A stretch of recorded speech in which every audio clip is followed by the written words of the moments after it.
I've always believed there's comfort in routine, the quiet predictability of everyday life. I worked long hours, came home to my small apartment, cooked simple meals, and spent most nights reading or watching reruns until sleep took me. Nothing remarkable. Nothing dangerous.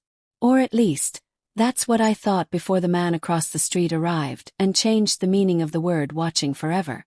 He moved in on a Tuesday afternoon. I noticed because the street was usually empty during the day, and the sudden presence of a moving truck felt intrusive. I remember glancing out my bedroom window while folding laundry, half interested, half annoyed at the noise. That's when I saw it. Telescope. It sat on a tripod near his front window, angled upward. Not at the stars, not at the sky, but directly at my bedroom. First I laughed it off. I told myself I was being dramatic. Plenty of people own telescopes. Maybe he was an amateur astronomer. Maybe it only looked like it was aimed at my window. I closed my curtains and went back to folding shirts, unaware that this would be the last time I'd feel truly calm in my own home. A few days later he knocked on my door. I hesitated before opening it. I don't usually answer doors unless I'm expecting someone, but curiosity got the better of me. He stood there with an eager smile, tall and thin. His eyes lingering just a second too long on my face. "Hi," he said. "I'm your new neighbor." Something about the way he spoke, too confident, too familiar, made my skin tighten. We exchanged brief pleasantries, and I tried to end the conversation politely. That's when he leaned closer and said almost casually, "You know, some things are worth going to jail for."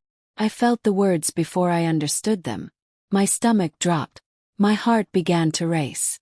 I asked him what he meant, but he only smiled wider, as if my discomfort was the reaction he'd been hoping for.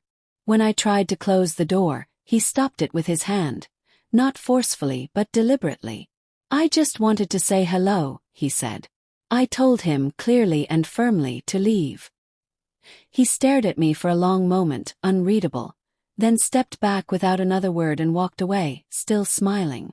The moment the door shut, I locked it. I ran upstairs to my bedroom and pulled the curtain back just enough to peek outside. The telescope hadn't moved. That night, I took the longest shower of my life, hoping the hot water would wash away the unease clinging to me. Didn't. Every creak in the apartment, every car passing outside, made my chest tighten. Barely slept. The next morning I went to the police.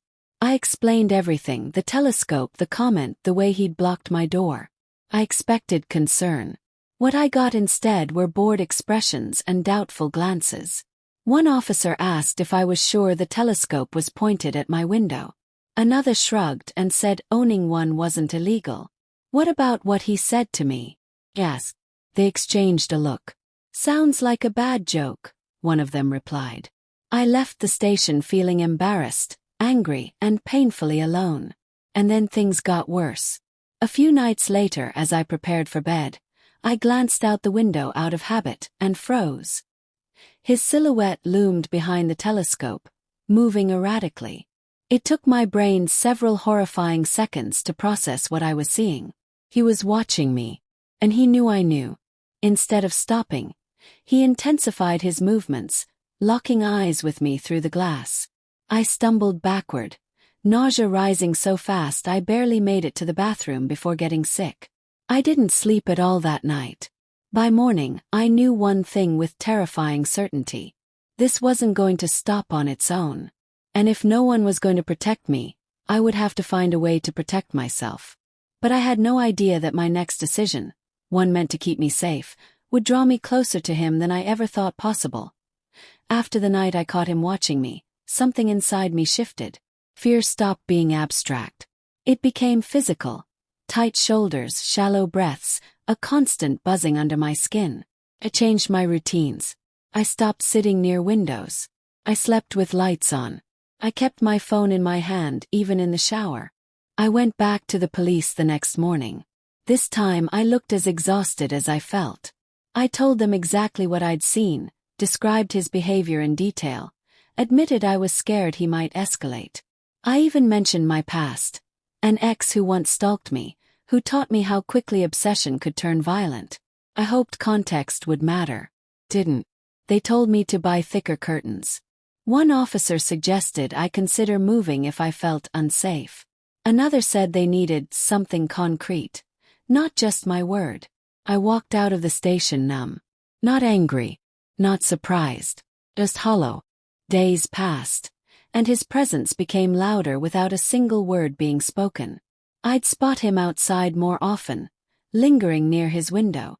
Sometimes the telescope wasn't there, but somehow that felt worse, like he didn't need it anymore. Then the gifts started. The first was a bouquet of flowers on my doorstep. No note, no name. I threw them away without touching them. The second was a box of chocolates. The third was a paperback novel, one I'd mentioned in passing while chatting with a friend at a cafe weeks earlier. That's when I knew. He wasn't just watching me from across the street. He was listening, tracking, collecting. Soon he stopped leaving the gifts outside. He began bringing them himself. Each time he knocked, my body reacted before my mind could catch up. Heart racing, hands trembling, stomach tightening.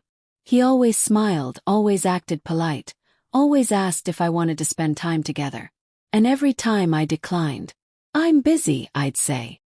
He never looked offended, just patient, as if he knew eventually I'd run out of excuses. One evening, he showed up holding a small white box. His excitement barely contained. Against my better judgment, I opened it. Inside were 2 dead frogs, carefully positioned side by side. "They loved each other," he said proudly. I didn't want to separate them. My vision blurred. I smiled only because my body went into survival mode, then closed the door and vomited in my bathroom sink. That night, I realized something terrifying. He wasn't just obsessed. He was escalating. And still the police did nothing. That's when the thought occurred to me. Quiet at first, then louder each day. If I couldn't scare him away, maybe I could make him feel safe enough to stop. What I didn't realize was that pretending to befriend a predator doesn't make you safer. It just brings you closer to the cage. It took every ounce of courage I had to knock on his door the first time. I told myself this was strategy, not surrender. If he believed I trusted him, maybe he'd relax. Maybe he'd stop watching. Maybe obsession would fade if it felt fulfilled. I was wrong, but I didn't know that yet. Kept boundaries tight. No hugs. No lingering touches. We met during daylight hours. I always had my brother on speed dial.